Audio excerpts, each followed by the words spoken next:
सोचिए कि जिस वकील पर कानून या संविधान की रक्षा करने का दायित्व हो, यदि वही वकील उसकी धज्जियां उड़ाने लगे तो क्या हो। ये एक महिला है, आज रीवा के समान थाने में आई है एफआईआर दर्ज कराने। रीवा का जो जिला न्यायालय है उसमें एक वकील हैं विनय गुप्ता जी, उन पे कथित तौर पे आरोप है कि वो इन महिला के साथ मारपीट की है। न केवल मारपीट की है बल्कि कपड़े फाड़ दिए हैं और छेड़छाड़ की है, यानी लपटे हैं। ये इनका आरोप है। क्या है पूरा मामला, जान लेते हैं। क्या नाम है आप? मेरा नाम मत बताइए। अच्छा, क्या हुआ है, यहाँ क्यों आई है? मैं आंगनबाड़ी कार्यकर्ता हूँ। मैं एफआईआर दर्ज करवाने आई थी। एक विनय गुप्ता नाम का है, वो आए दिन मतलब कि मुझे धमकियों की देता रहता था, मुझे गाली गलौज रास्ते में भी छेड़ता था। लेकिन आज वो आंगनबाड़ी केंद्र में घुसकर और उसने मेरा रिकॉर्ड फाड़ दिया और मेरा मुंह दबाया था, घसीटा था मुझे आंगनबाड़ी में। और जब मैं ज़ोर से मुंह खोल के चिल्लाने लगी तो वहाँ से भागा और मेरे मतलब आंगनबाड़ी को तहस नहस करके वो चला गया 2 मिनट के अंदर। मतलब उसने मेरा रेप करने की सीधी कोशिश की। अगर मैं नहीं चिल्लाती तो वो नहीं भागता वहाँ से, और आगे भी वो मेरे साथ इस तरह की घटना कर सकता है। और मतलब अकेले थे आप? हाँ, मैं आज सहायिका छुट्टी पे थी। हम लोग 2 लोग रहते हैं, कार्यकर्ता है हम सहायिका, लेकिन सहायिका छुट्टी पे थी, शायद उसे इस बात का पता था जी। और वो आंगनबाड़ी केंद्र में घुस के उसने मुझसे मतलब कि जबरदस्ती करने की कोशिश की। कितने बजे की घटना है? ये 10:30 बजे की बात है, आज की बात है जी। ये कौन है विनय गुप्ता, कहाँ रहता है? ये मेरा पड़ोसी है, घर के मतलब थोड़ी छोटी छोटी में बहस होती थी, लेकिन मुझे ये नहीं पता था कि इसका बदला मुझे आंगनबाड़ी में अकेले पाके वो इस तरह करेगा, आंगनबाड़ी में घुस के मेरे साथ रेप करने की कोशिश करेगा। अकेला ही आया था? हाँ, अकेले आया था, अकेला आया था। वो साल का है? नौजवान है, 40-45 साल का वकील है, और मैं उससे लड़ने की क्षमता नहीं रखती हूँ। मैंने हाथ पैर छुड़ाने की कोशिश की और चिल्लाने की कोशिश की तो भाग गया। परिवार वाला है? हाँ, परिवार वाला तो है। तो ये लड़ाई किस बात की चलती थी अभी तक? भाई पड़ोस, सुबह सुबह क्या हुआ था, मैं आंगनबाड़ी आई, खाना पीना मैंने वहाँ बच्चों को लिया, खाना आया, और मेरे घर में कैमरा लगा हुआ है। आए दिन मेरी मम्मी भी, मैं और मेरी मम्मी ही बस रहते हैं, बाकी हम लोग 2 लोग हैं, मेरे पापा बाहर रहते हैं। तो जैसे ही वो मतलब मैं घर आंगनबाड़ी में कैमरा लगाए रहती हूँ कि मेरी मम्मी से लड़ाई झगड़ा ना करे किसी न किसी को। हाँ, तो घर में कैमरा लगा है। तो जैसे ही कचरा गाड़ी आई तो वो कचरा वाले का हाथ पकड़ लिया कि इसका कचरा घर के इसका कचरा तुम नहीं लोगे।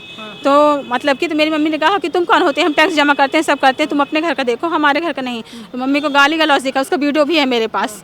तो मैं दौड़े मतलब आंगनबाड़ी केंद्र जल्दी से बंद किया ताला और दौड़ के, मतलब घर थोड़ी दूर पर है, 10 मिनट की रास्ता, मैं पैदल ही दौड़ के गई। लेकिन वो कचरा वाला जा चुका था, वो भी मतलब कि लड़ाई झगड़ा खत्म। मैंने मम्मी से कहा कुछ मारपीट तो नहीं की, कुछ बात तो नहीं हुई। तो मम्मी बोली नहीं हो गया, वो गाली गलौज बस कर रहा था, कचरा मैंने दे दिया, कचरा वाले को धमका रहा था। फिर मैं वापस के वो तुरंत गाड़ी में बैठा चला गया। तो मुझे लगा अपने ऑफिस गया होगा, लेकिन वो ऑफिस नहीं गया था, वो मेरे आंगनबाड़ी केंद्र आया था और मेरे केंद्र का वीडियो बनाने लगा। बुरी तरह की केंद्र बंद पाया क्योंकि वो समझ गया कि वो मैं घर गई हूँ। और जैसे ही मैं वहाँ से केंद्र मतलब ड्यूटी टाइम में फिर से पहुंची तो वो आंगनबाड़ी का वीडियो बना रहा था। तो मैंने कह दिया कि दुष्ट, नहीं तो मतलब यहाँ क्यों आए हो मेरे आंगनबाड़ी में, तुम्हारा क्या मतलब है। मैंने ताला खोला, अपना एंट्री की, तो वो आके अंदर घुस आया, उसने रिकॉर्ड उकार्ड फोड़ा, लात उत मारा और मतलब कि मेरा मुंह दबा के घसीटने लगा और पूरा रिकॉर्ड मेरा फाड़ दिया, सब घसीटा तहस नहस कर दिया 2 मिनट में। तो मैंने ही जैसे ही चिल्लाया तो वहाँ से भागा। ये कब से ऐसा कर रहा था आपके साथ, मारपीट झगड़ा?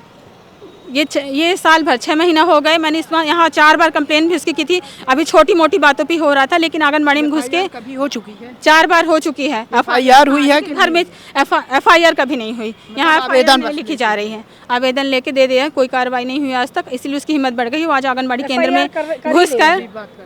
केंद्र में घुसकर उसने मतलब मेरे साथ। मैं देख रहा हूँ आपके कपड़े भी फटे हैं यहाँ पे, ये आज का उसी ने सुबह का है। वह मेरे से झपटा झुट्टी कर रहा था, इसी बहाने मतलब कि मेरा मुंह दबाया तो कपड़ा फट गया। दिखाए, मैं कहूँगा कि देखिए कि किस तरह से ये कपड़ा पूरा खींचा गया है और फट गया है, ये देख सकते हैं आप।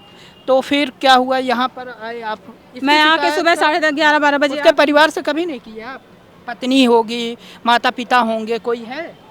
हाँ, उनकी पत्नी बच्चे हैं, लेकिन वो सुनने को तैयार नहीं है, अपने पति का ही वो साथ दे रही हैं। फिर हाँ, अच्छा, उसके खाएंगा मेरा पति तुम्हें कोर्ट में घसीटेगा, सबक सिखाएगा, ऐसा कहा जा रहा है।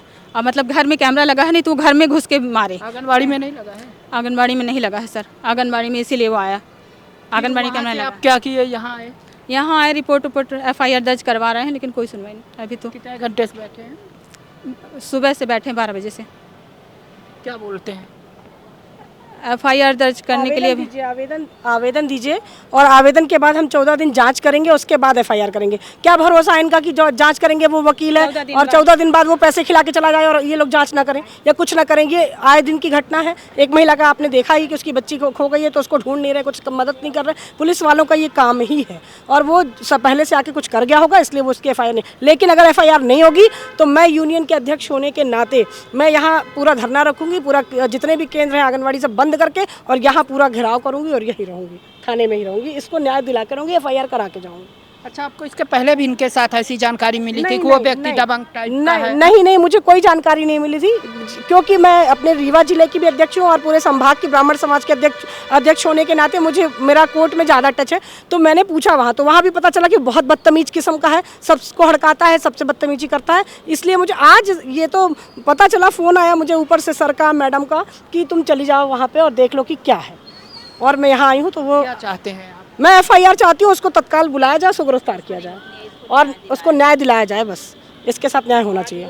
ठीक है, ये तो जांच का विषय है कि जो उन पे आरोप लग रहे हैं वो गंभीर नहीं बल्कि काफ़ी गंभीर है, लेकिन आरोपों की सच्चाई क्या है ये जांच के बाद ही तय हो पाएगा। लेकिन पुलिस का जो कर्तव्य है वो जांच तो करनी चाहिए। पहले से ये ना मान लिया जाए कि सामने वाला दूध का धुला है, क्योंकि जब तक आप जांच नहीं करेंगे, फोरेंसिक रिपोर्ट नहीं आएगी, महिला के साथ क्या हुआ, मारपीट हुई, झगड़ा हुआ, मेडिकल आप नहीं करवाएंगे तो पता कैसे चलेगा।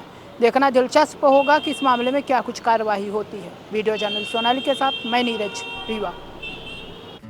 श्रवण कुमारी senior secondary school Chirhula, Rewa, जहां इस समय चालू है फ्री एडमिशन।